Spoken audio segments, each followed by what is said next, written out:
Pessoal, conta-se, tem uma história que é, deixa eu ver se troço passa. Não, tem que ligar aqui, né? Passou. Olha quem apareceu. Conta-se que o Djavan, esse rapaz aí, cantor, compositor brasileiro, você conhece muito bem. Conta-se que Djavan casou com uma mulher chamada Maria. E eles tiveram uma gravidez, a gravidez de risco, tinham escolhido até o nome da menina, que seria Margarida. Então Djavan casou com a Maria, a sua filhinha Margarida, ele estava esperando essa menina, mas gravidez de risco, precisaram tirar a menina precocemente, prematuramente, e a menina morreu. Dias depois, a esposa dele, Maria, também morreu. E conta-se que isso aí explica a letra dessa música, grande sucesso dele. Eu vou ler, é difícil ler quando você sabe a música, você quer cantar, não dá. Fala assim: e o meu jardim da vida ressecou, morreu. Do pé que brotou Maria, nem Margarida nasceu. Bonita história, né? Essa história passou por muitos WhatsApps aí. Eu mesmo recebi vários. E precisei falar para a pessoa: minha filha, bonita história. Não fosse um detalhe. É fake news das bravas. Fake news das bravas. Djavan, mesmo em várias entrevistas, já desmentiu. Inclusive tem uma que ele fala, e não adianta mais desmentir. Virou lenda urbana. Todo mundo já fala que a história da música é por causa disso. E isso não aconteceu, isso é uma fake news.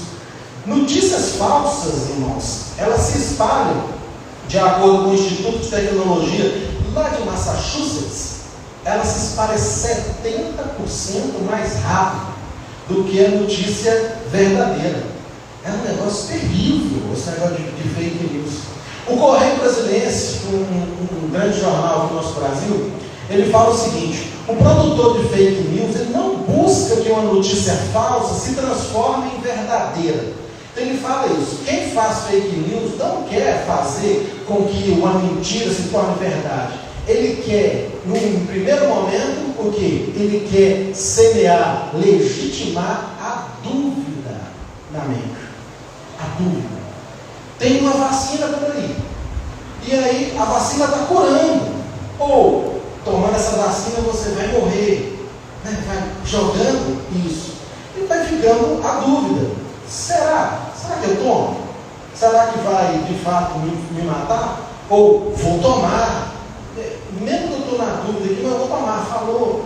Então surge no coração e nas mentes das pessoas, e de uma forma muito rápida, espalhando o Brasil inteiro, uma grande dúvida. Fake news é um desastre. Um desastre. E com a dúvida instalada, com a dúvida ali pronta, fabricada, é muito mais provável, a probabilidade é muito maior que essa mentira se torne uma verdade em segundos. Mas o que isso tem a ver com a carta de Paulo aos Colossenses? A carta de Paulo aos Colossenses. O que será que isso tem a ver com essa carta? Paulo, ele estava preso e ele recebeu uma notícia. Olha, Paulo, lá na igreja de Colossos tem uns homens mestres da lei, se dizendo mestres da lei, que estão levando para aquela igreja uma notícia que é uma notícia duvidosa, uma notícia falsa, uma pregação falsa está entrando ali naquela igreja de Colossos. Como era isso? Eles estavam dizendo lá que para ser salvo era importante ter Jesus. Jesus é o Senhor, Jesus é o Filho de Deus, Jesus é a salvação. Porém, você precisava de mais alguma coisa, de mais um ingrediente. Era Jesus e mais alguma coisa. Jesus e um conhecimento místico, que era um pensamento gnóstico da época. Era Jesus e mais a circuncisão. Se você não for circuncidado, não dá, a salvação não operou. É Jesus sim que salva, mas você tem que ser circuncidado. Ou é Jesus sim que salva, mas você tem que guardar o sábado. Você tem que guardar aquelas leis mosaicas, as leis de Moisés. É Jesus que salva, mas você tem que ter uma dieta correta, de acordo com o que a lei falou. Então, sem essa dieta, não resolve nada. Esses chamados judaizantes e legalistas estavam levando isso para dentro daquela igreja. E olha, Jesus era o Salvador, eles sabiam disso, mas eles estavam instalando a dúvida. É Jesus? É só Jesus? Não, é Jesus mais alguma coisa. E o perigo daquilo ali, alastrar-se dentro daquela igreja e fazer com que aquela igreja tivesse seguindo ensinos errados e praticando ensinos errados, o perigo era imenso. Eles estavam semeando dúvida quanto a ser só Jesus a salvação. Eles estavam tentando tirar Jesus do foco, tirar Jesus do posto de cabeça da igreja. E Paulo, pastoralmente, de forma muito amorosa, escreve essa carta, buscando orientá-los ao verdadeiro evangelho.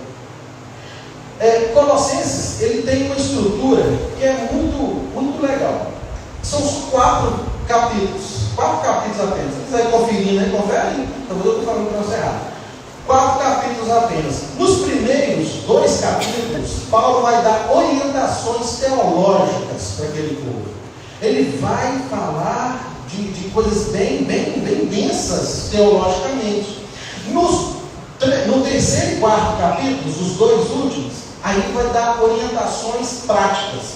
Então tenha isso na mente. Colossenses está dividido assim: primeiro e segundo capítulos, teologia, doutrina; terceiro e 4 capítulos, prática.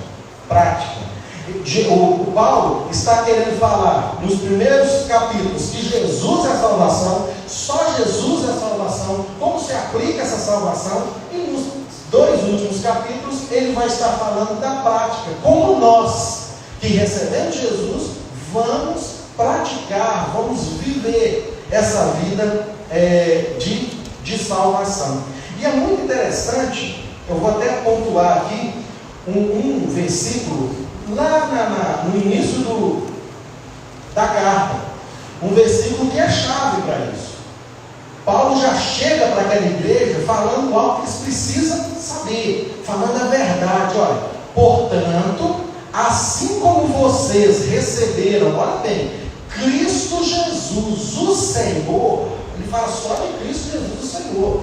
Não fala de circuncisão, de dieta, não fala de guarda de sábado, ele não fala de gnosticismo, é Jesus. Vocês receberam Jesus Cristo, o Senhor. Então, continuem a viver nele. Paulo já chega para aquela igreja falando e tirando qualquer dúvida. Se estão pregando aí que é Jesus e mais alguma coisa, não, corram disso. Vocês receberam a Cristo Jesus, o Senhor, e somente a Ele. Então, continuem vivendo nele e sempre para Ele. Viver só em Cristo é o suficiente. Ter somente a Jesus como Senhor é a verdade absoluta. Paulo está querendo dizer para aquela igreja que a igreja de Cristo, ela não está descerebrada, ela não está sem cérebro, a cabeça, o cérebro, a mente da igreja continua sendo Jesus e só Jesus. E eles precisavam de olhar só para Jesus, somente para Jesus e não para outras coisas que seriam ingredientes à salvação. Paulo mostrou para eles que Jesus é o bastante. Jesus era o bastante. Aquela igreja precisava saber disso, irmãos. E nós também precisamos de saber disso. Muitas vezes nós temos buscado Jesus. E temos tido um discurso muito jóia de Jesus. Jesus é salvação, Jesus é Salvador. Nós necessitamos de Jesus. Mas eu preciso de mais um acréscimo. Orientados muitas vezes por líderes religiosos, como aquele povo lá. É Jesus e mais uma rosa ungida. É Jesus, mais uma água benta. Jesus, mais um tapetinho ungido. É Jesus, mas você tem que ter uma estátua, um ídolo, alguma coisa a que se apegar. uma palavra do seu pastor, que é a autoridade suprema da sua vida. Que é isso? E muitas vezes nós vamos caindo nessa fake news do inferno. É Jesus e mais uma superstição. Nós precisamos também mudar, como aquela igreja estava precisando. Interessante o futebol, né? O futebol mostra muito que é a cultura do país. Eu gosto muito de música, futebol, eu acho que elas mostram claramente a cultura no geral. E o futebol, o que acontece lá? O jogador fala assim: esse nosso jogo agora, se Deus quiser e Jesus está à frente, nós vamos vencer esse jogo. Na hora de ele entrar em campo, ele entra aí, 3 pulinhos para a perna direita e vai. Era Jesus, agora é Jesus e mais a superstição. Aí no meio do campo lá, ele está lá e faz o sinal da cruz. Aí é Jesus, a superstição e uma religiosidade.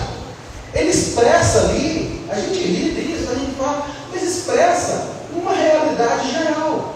A cultura do nosso povo e uma cultura que está, infelizmente, presente nos nossos arraiais cristãos. Mas, irmãos, a nossa reflexão, ela vai estar no último capítulo.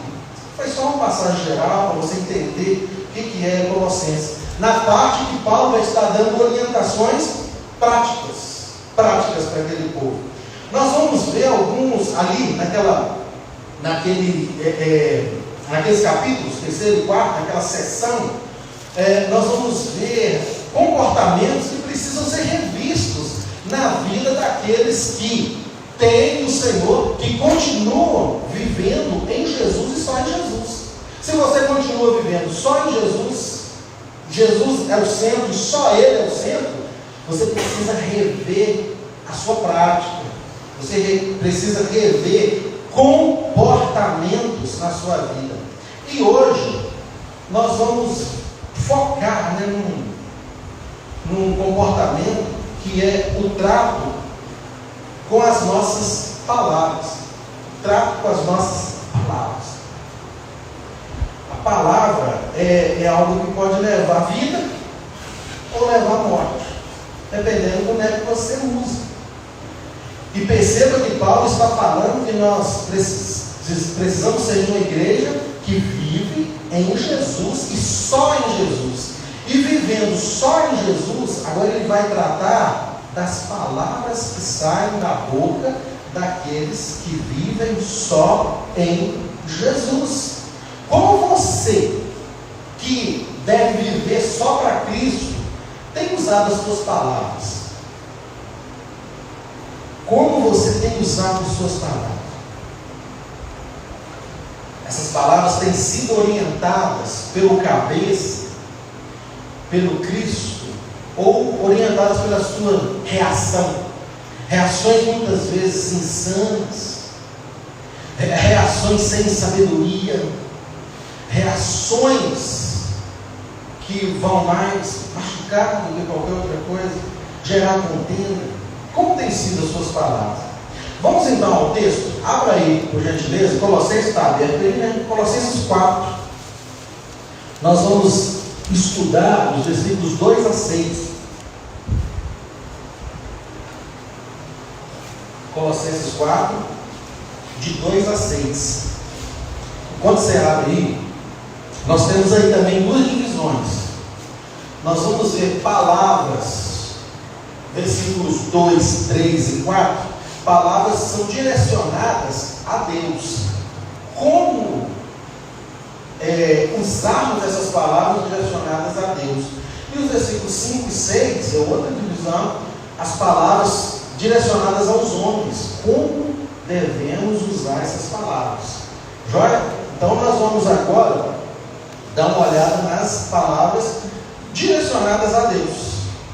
Colossenses 4, de 2 a 4. Vamos ler, vocês usarem as palavras aí nesse momento? Vamos lá. 1, 2 e... Perseverai na oração, alerta e sejam agradecidos. Ao mesmo tempo, orem também por nós, para que Deus abra uma porta para a nossa mensagem, a fim de que possamos proclamar o mistério de Cristo, pelo qual estou preso. Orem para que eu possa manifestá-lo abertamente, como me cumpre fazê-lo. Segundo o texto, o direcionamento primeiro das nossas palavras deve ser em orações dirigidas a Deus. E essas orações, elas devem ser perseverantes, gratas e intercessórias. Você percebeu isso no texto? Olha só. Perseverar na oração. Então, a sua oração, o uso das suas palavras, o uso das palavras para quem está andando em Cristo e só em Cristo, deve ser direcionada a Deus em oração. E numa oração o quê? Perseverante. Deve ser também palavras que estejam na oração e sejam agradecidas. Tenha gratidão na sua fala. E também precisa ter intercessão. Ore também por nós. Vamos ver primeiro essa questão da perseverança. Para isso, nós estamos na parte prática da carta. Vocês estão ligados aí, né? Estão percebendo. E quando se fala em vida prática, eu sempre pego o auxílio de Tiago, da carta a Tiago também, da carta que escreveu Tiago também. E Tiago fala sobre perseverança. Ele fala algo assim maravilhoso. Ele fala assim: sabendo que a provação da vossa fé, ela produz o quê? Perseverança. Oração perseverante, irmãos, vem da provação da nossa fé. As provações, quando a nossa fé é provada, as provações têm um efeito terapêutico. A gente precisa entender isso. Provações têm um efeito terapêutico no crente, naquele que vive em Jesus. Vocês estão ligando tudo aqui na carta inteira, né? Ele está escrevendo para aquele que vive em Jesus, e só em Jesus. Uma provação, ela tem efeito terapêutico e fazem parte do tratamento do caráter desse cristão. Então, cada vez que a sua fé for provada, dirija suas palavras em perseverante oração a Deus, com a fé somente nele, só nele, em mais nada, em nenhum outro ingrediente. Por mais aparentemente bom e que cause, que gere resultados interessantes, mas é só a Deus, é só a Jesus. A sua oração deve ser elevada no meio da provação e de forma perseverante. Não desanime.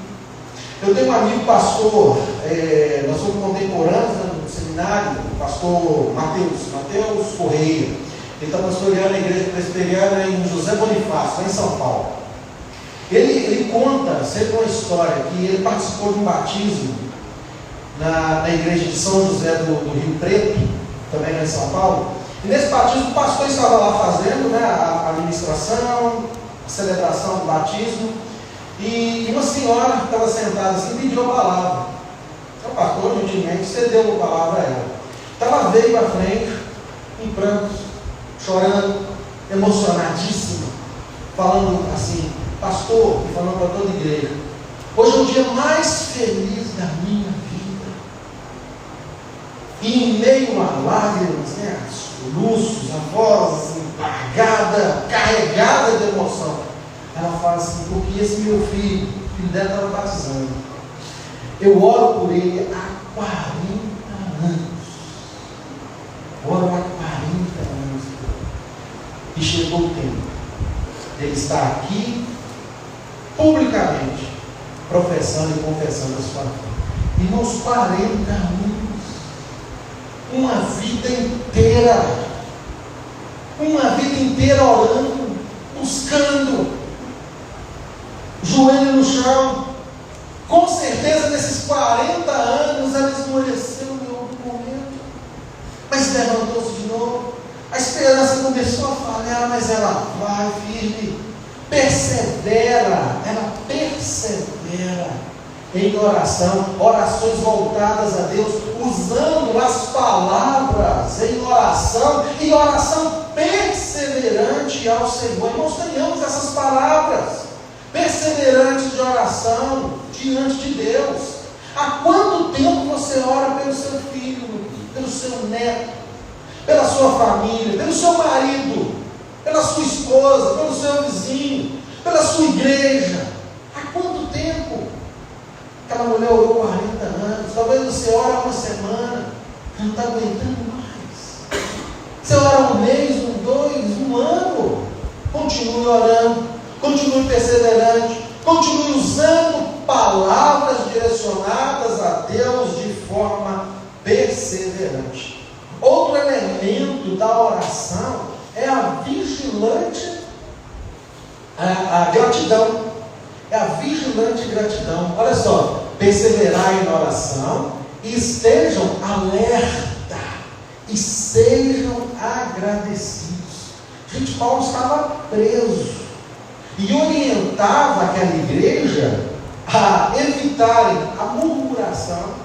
Evita qualquer tipo de murmuração, e vivam uma vida vigilante em gratidão. Você tem promovido palavras de gratidão? Tem saído da sua boca as palavras de gratidão? Não é nada fácil, irmãos. Não é nada fácil manter frases, palavras de gratidão em meio à dor, em meio ao sofrimento, em meio a provações, em meio a dificuldades. Não é fácil. Por isso que o texto diz para a gente se manter alerta e sempre gratos. Eu preciso estar alerta com relação a isso, porque nós somos pegos muitas vezes e muito facilmente em ingratidão. Toda segunda-feira faz parte da minha rotina de trabalho lá no colégio, 7 da manhã, toda segunda-feira, passar por todos os setores do colégio. Portaria, administrativo, cozinha, coordenação, disciplinários, vai andando, direção, todos, orando, falando, orando pela semana, pedindo pela semana, e algo eu sempre falo sempre com eles, orarmos, agradecendo essa porta que o Senhor abriu para nós. E eu falo muitas vezes com eles, você já imaginou, você volta na sua mente o tempo que você não estava aqui e estava procurando emprego, estava pedindo para Deus abrir uma porta, e hoje a porta está aqui, está aberta, você está trabalhando, e muitos deles vão na minha sala, expor situações difíceis, não estou aguentando mais, esse lugar aqui, esse lugar assado, esse salário assado. Ai, tão agradecido comigo. Senhor, muito obrigado. Eu mesmo, nós estávamos em 2020, dezembro de 2020 já. Uma situação difícil para todo seminarista naquela época, porque aqui fechou todas as portas de igreja por causa da pandemia. Sem campo e tal. Abriu-se um campo que o meu coração não se abria. E o pastor já estava me ligado, falando, arruma suas malas, Roberto, você vai para Itabatã, aqui na Bahia, na congregação, era o meu presbitério também. Sabe aquele negócio do coração não abriu? Falei com o pessoal, falei, é para lá. Eu lembrei dessa coisa, é para lá ou não é?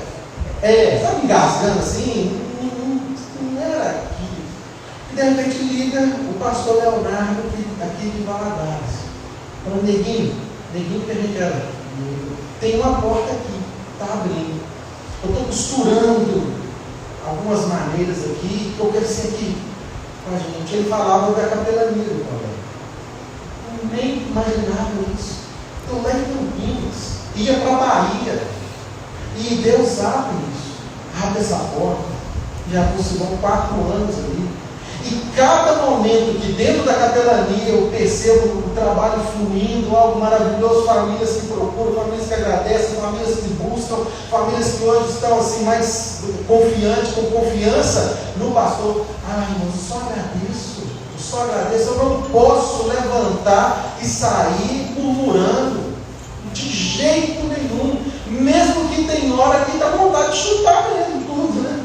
Embora que aconteça algumas coisas, mas a gente tem que estar vigilante em oração e em gratidão, palavras de gratidão. O primeiro ano no colégio, benção também, difícil, pandemia e tal, mas pastor, sempre, apesar de se colégio ser um pastor, deve ser talvez a maior igreja de Valadares, né? Contando todas as famílias, com todo mundo, dá mais de 1000 pessoas para atender, mas pastor quer uma igreja, né? Igreja e tal, e Deus abre a porta aqui, num lugar também que você fala, nossa, não podia ser mais pertinho do centro, não podia ser uma igreja um pouquinho mais de uma organização já pronta, né, com um louvor preparado, com um conselho já preparado, só para eu dar atos pastorais. Será que não dá para ser assim? Não. Aqui a gente vem, a gente tem que agradecer direto. Se Deus colocou, o propósito era dele para isso, e viver sempre em gratidão com relação a isso também. É porta que o Senhor abriu num tempo que eu estava pedindo, e agora eu tenho, Deus deu, e eu preciso vigiar para que eu agradeça e persevere em oração. Estou contando esses casos aqui porque você deve ter muitos.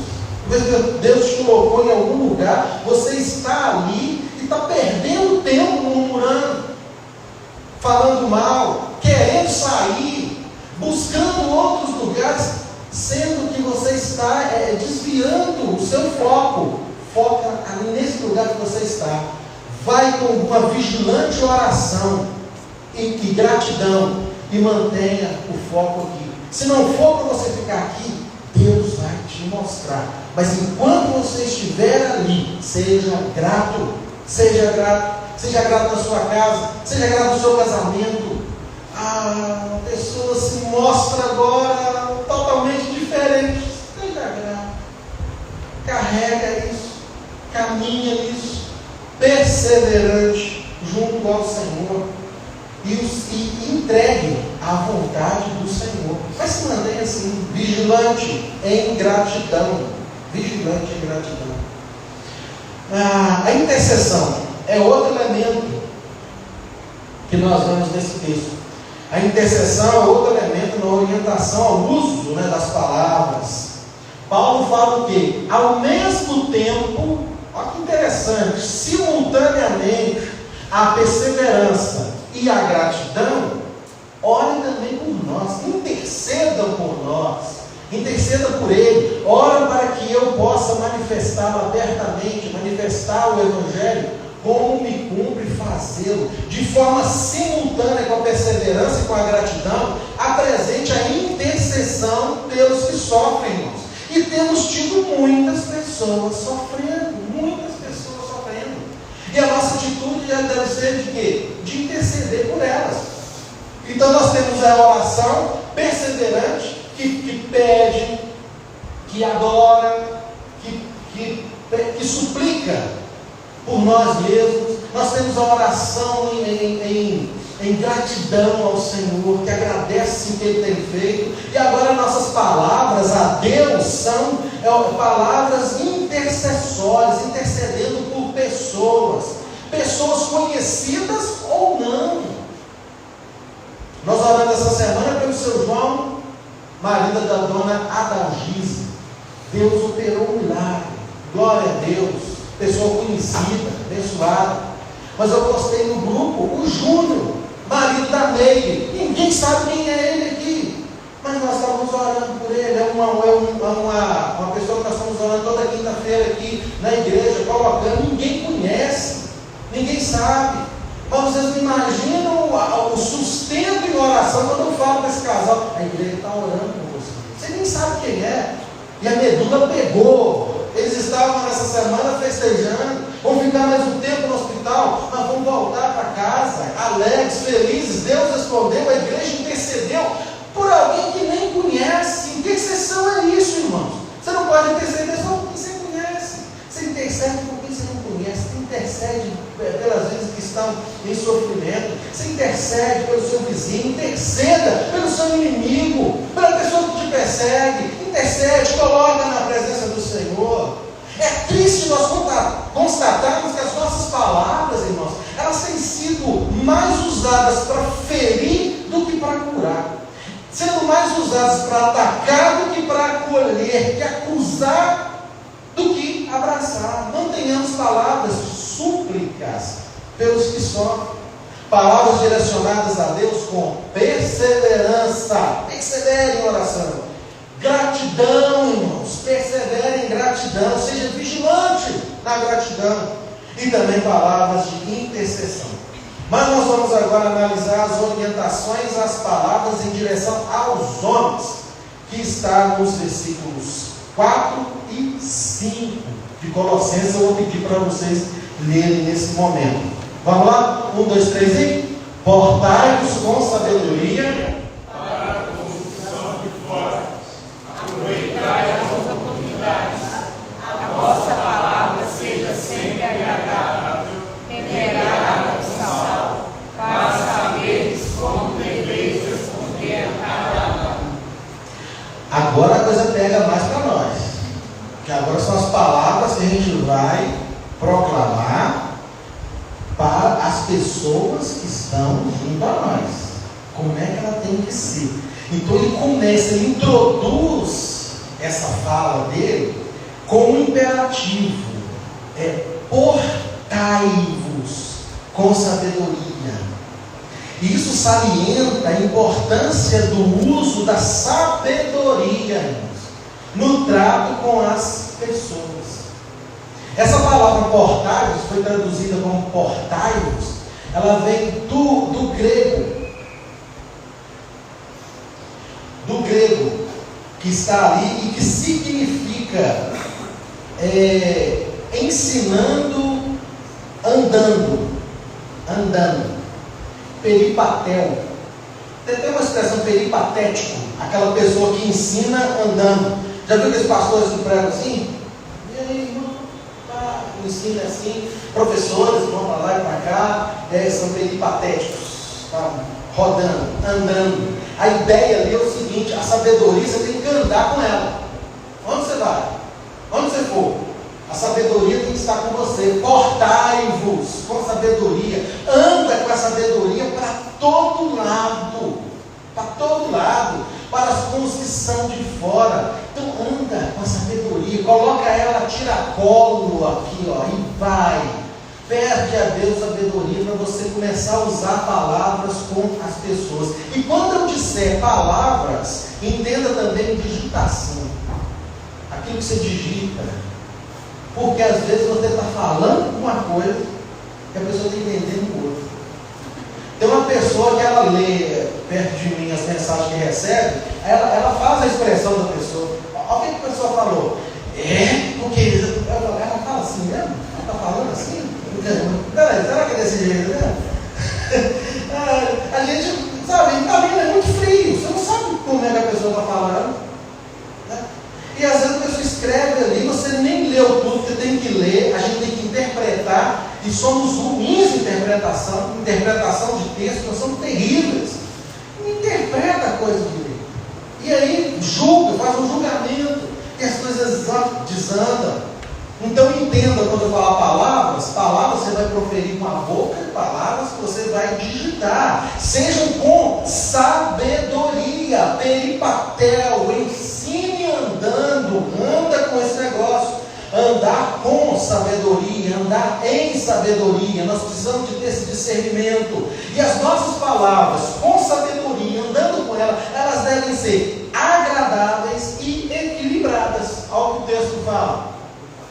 A vossa palavra, andando com sabedoria, a nossa palavra seja sempre, olha só essa palavra, gente, sempre. O sempre do homem mas a gente andando com Deus, firmados em Deus, olha o que nós falamos no início, olha o que Paulo falou no início aos Colossenses, para vocês que vivem nele, aí sim, com sabedoria, que a vossa palavra seja sempre agradável. O que é palavra? O que são palavras agradáveis? São palavras, irmãos, cheias de graça. E o que são palavras cheias de graça? São palavras que transmitem o bem sem desejar retorno. Você tem que ter essa palavra com cheiro de graça. Um cheiro de graça no seu vida. E na ótica de Tiago, vamos pegar o Tiago emprestado mais uma vez. Essas palavras cheias de graça, essas palavras agradáveis, são palavras que nos impedem, irmão, de cair. Todos tropeçam de muitas maneiras. Se alguém não tropeça no falar, você pode tropeçar em qualquer coisa. Também tropeçar de um jeito e de outro. Agora, toma cuidado ao tropeçar no falar. Mas aquele que não tropeça no falar é homem perfeito, sendo também capaz de dominar todo o seu corpo. Se você consegue dominar a sua língua, você domina todo o seu corpo. Ai, palavras agressivas, ácidas, envenenadas, não são palavras agradáveis, nem tampouco a falta de palavras. Às vezes silencia algo que era necessário, está sempre exposto. Então a sabedoria vai te orientar o momento de falar, com quem falar. Às vezes você não vai falar direto com Daniel, mas você vai falar para a Sônia. Sônia, eu estou com uma situação difícil, e é com o Daniel, isso. Talvez a Sônia conversando com o Daniel vai ser melhor do que você falar comigo. Eu já tive situações assim, muitas assim, que eu observava o grupo, quem é mais ligado aqui? A Sabrina com a Tati. Eu tenho uma situação com a Tatiana. Ô Sabrina, conversa com ela, fala nessa situação. Então é a sabedoria que vai direcionando. E a gente ter palavras agradáveis, para você não chegar com acidez, com veneno, com agressão, e não levar uma palavra cheia de graça, com cheiro de graça. Pode gerar uma contenda tão grande, tanto na internet quanto no presencial. Pode incendiar ambientes. Olha só o que o Tiago continua falando aqui. Semelhantemente, a língua é um pequeno órgão do corpo, mas se vangloria de grandes coisas.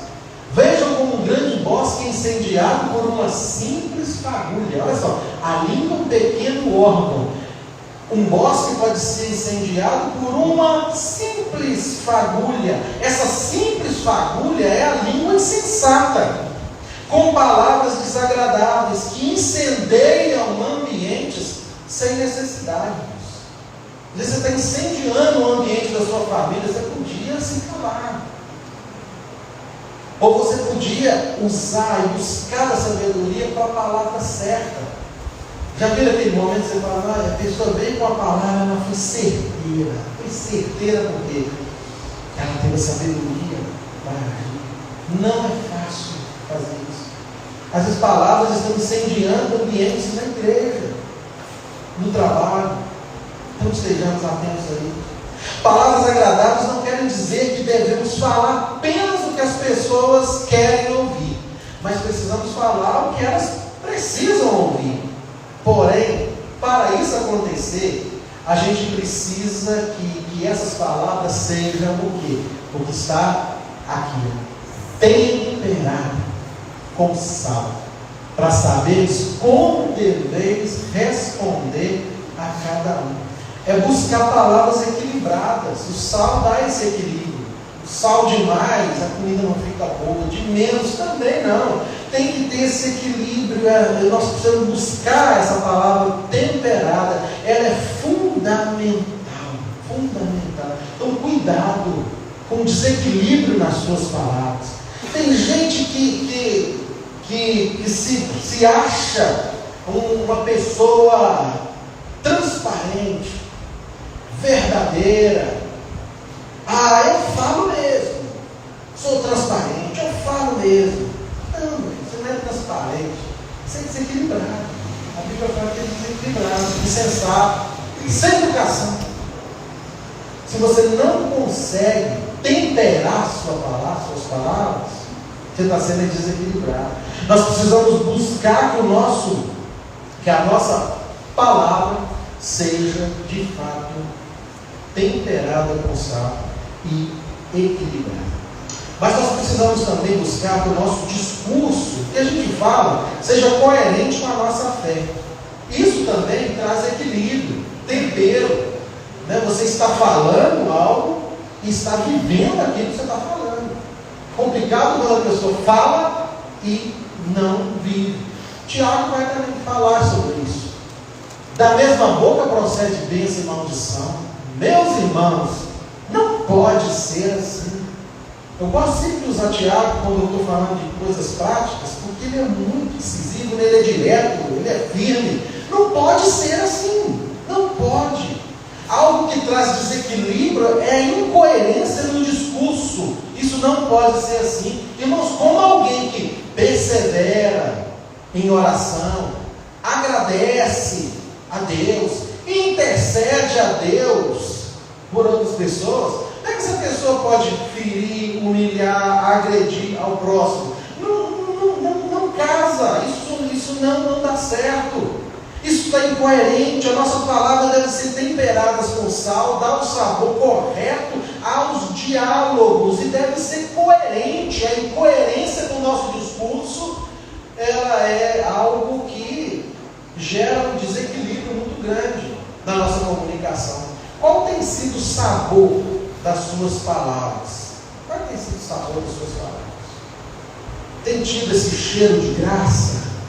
Ou está cheirando morte, contenda? A gente precisa saber trabalhar bem a nossa língua. Nós só podemos usar bem as palavras se buscarmos a orientação dada por Paulo, que nós vimos no início da nossa reflexão, que eu preciso repetir aqui. Tudo começa aqui, tudo está assentado aqui.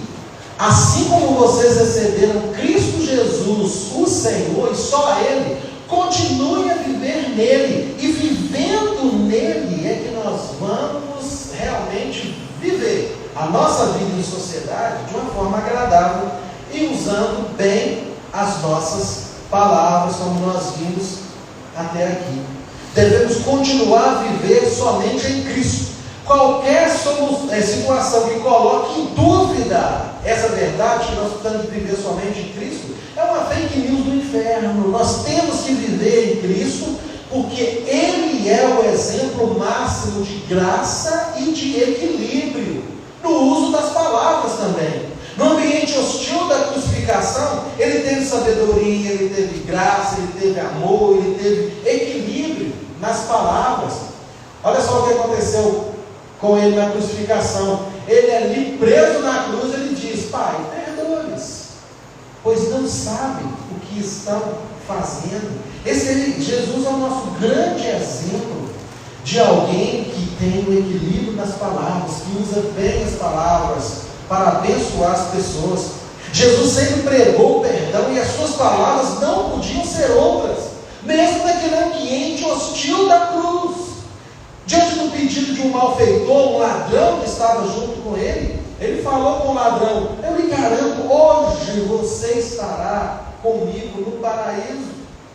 Ele tinha palavras, ele teve palavras ali na cruz, que levou também esperança, perdão, esperança. Diante da perda definitiva das suas forças, depois de pedir água, beber vinagre, Jesus não murmurou, não amaldiçoou ninguém, mas Ele entregou o seu Espírito, dando um brado de vitória, falando: está consumado. E com isso curvou a cabeça e entregou o Espírito. Publicamente Jesus, usando palavras, irmãos, usando palavras em bom tom, Jesus expôs ao vexame e desprezo o inferno e suas hostes. Ele venceu a morte. Cristo tomou a nossa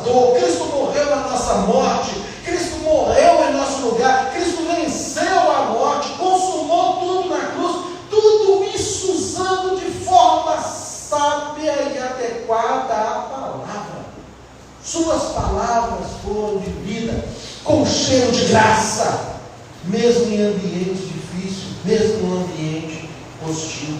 Então, no ambiente que você estiver, saia daqui com essa determinação no coração de usar bem suas palavras, usar bem suas palavras, porque você está andando junto com aquele que é o autor da nossa fé e o autor da nossa salvação.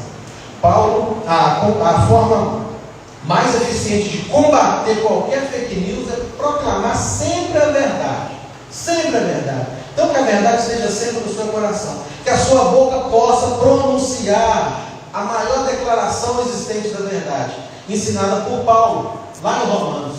Se você confessar com a sua boca, olha só, confessar com a sua boca que Jesus é Senhor, e só Jesus é Senhor, nenhum ingrediente a mais, e crer no seu coração que Deus o ressuscitou dentre os mortos, você será salvo. Então confesse Jesus como seu Senhor e Salvador, receba no seu coração, divulgue isso, viva isso onde você estiver, use as suas palavras para abençoar as pessoas que estão perto de você. Então, concluindo, confesse com a sua boca Jesus como Salvador, tenha suas palavras sempre dirigidas a Deus, com perseverança, gratidão, intercessão pelos outros, e aos homens com sabedoria, a sua palavra aos homens sejam dirigidas com sabedoria, de forma agradável e com intenso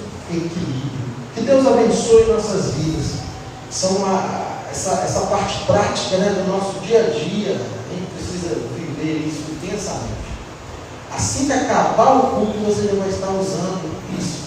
Talvez até aqui, nesse momento que eu estou falando, que você cochicha com o outro, seja um cochicho com cheiro de graça, sempre para a glória do Senhor.